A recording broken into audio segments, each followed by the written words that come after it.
नमरूद बन कनान बन कोश बन साम बन नूह, जो हजरत इब्राहीम के दौर में बाबिल का बादशाह था।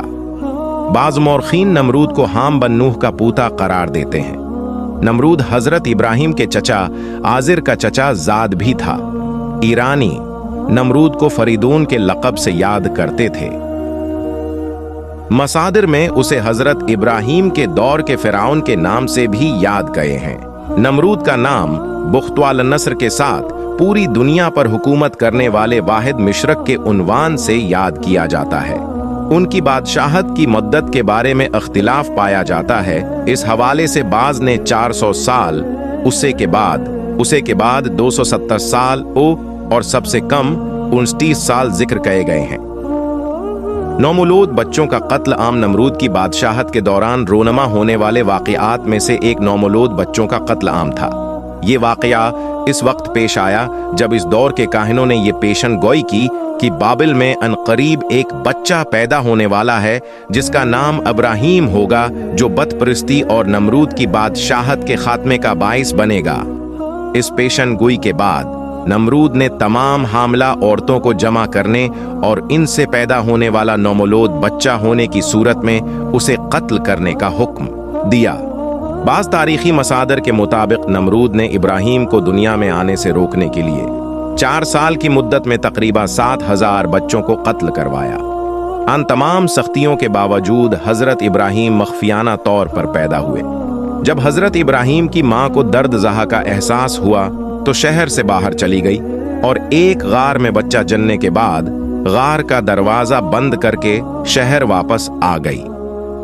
आपकी वालदा हर रोज अपने बच्चे को दूध देने के लिए मुख्फियाना तौर पर वहां जाया करती थी। पीने और दीगर जरूरी चीजें मुहैया किया गया। कुछ उर्सा बाद जब नमरूद को काहिनों की पेशन गोई के गलत होने का यकीन हुआ और वो दूसरे मर्दों के साथ शहर वापस लौट आए तो उसी जमाने में हजरत इब्राहीम गार में मुतवल्लिद हुए थे। अलबत्ता ये बात, नमरूद चौंकी बदप्रस्त था और उसने अपनी सल्तनत में बदप्रस्ती को राइज किया हुआ था। जब हजरत इब्राहीम ने तौहीद की दावत देना शुरू किया तो उसने हजरत इब्राहीम की मुखालफत की। नमरूद का महल मुख्तलिफ कीमती पत्थरों के बनाए हुए कीमती बतों से भरी हुई थी। नमरूद बतों की पूजा करने के साथ साथ खुद भी खुदाई का दावा करता था।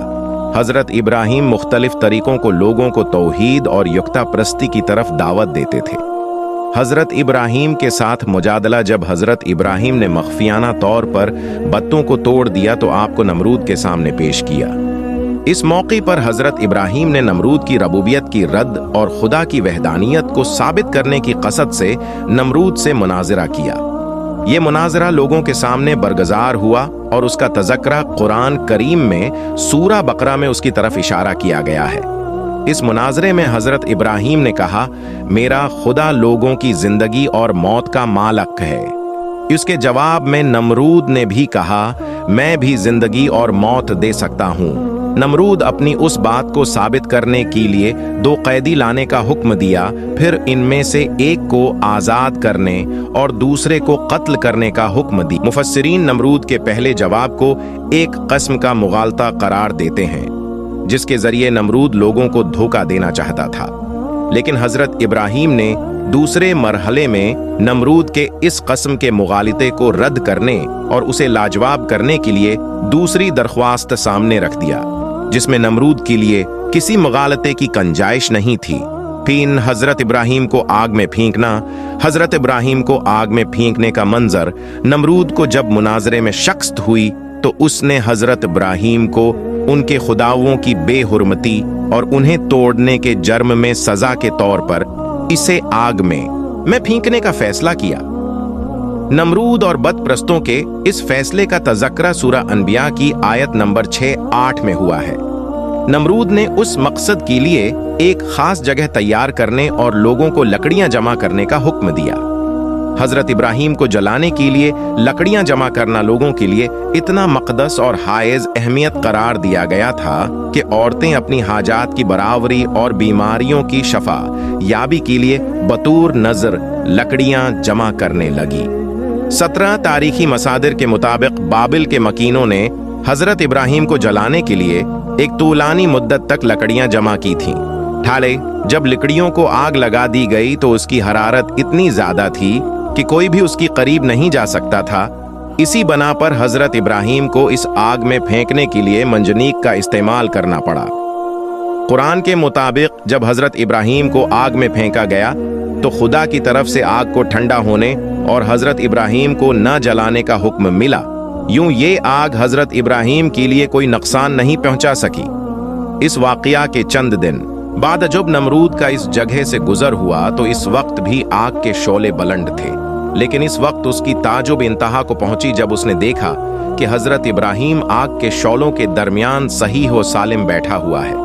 उसने हजरत इब्राहिम को तस्दीक से देखने के लिए एक बुलंद और बाला मीनार तैयार करने का हुक्म दिया ताकि इस पर जाकर आग के शालों के दरमियान हजरत इब्राहिम को देखा जा सके।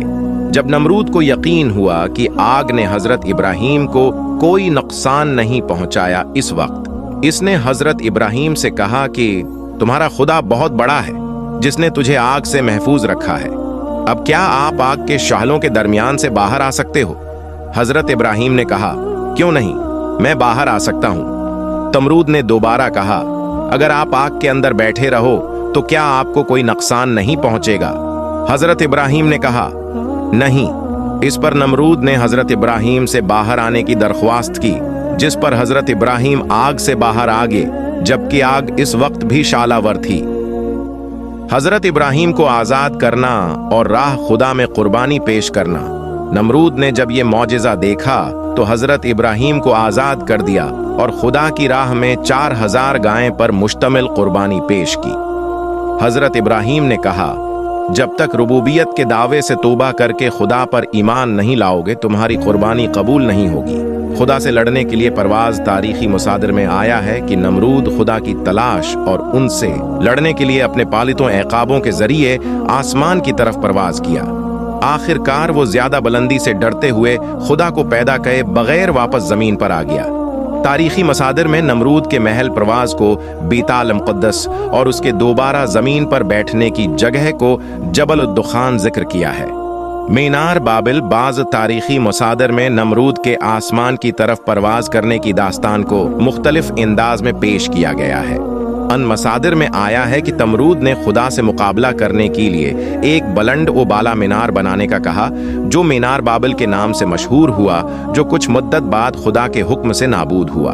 बाज मुफस्सिरीन के मुताबिक सूरा नहल की आयत नंबर 26 में इसी वाक़ये की तरफ इशारा किया गया है। इस आयत में खुदा ने काफिरों के इस इमारत को तबाह करने की तरफ इशारा किया है जिसे लोगों को धोखा देने के लिए तामीर किया गया था। इंजाम आसमानों में खुदा की जस्तजू से जब नमरूद नामीद हुआ तो एक फरिश्ता इंसानी शक्ल में उसके पास आया और उसे युक्ता प्रस्ती की नसीहत करते हुए कहा, ए ज़ईफ इंसान, खुदा से डरो और उसकी नाफरमानी से बचो, क्योंकि खुदा की कुदरत और ताकत तुम और तुम्हारी फौज से कहीं ज्यादा है। अगर वो चाहे तो तुझे अपनी सबसे ज़ईफ मखलूक के जरिए हलाक कर देगा।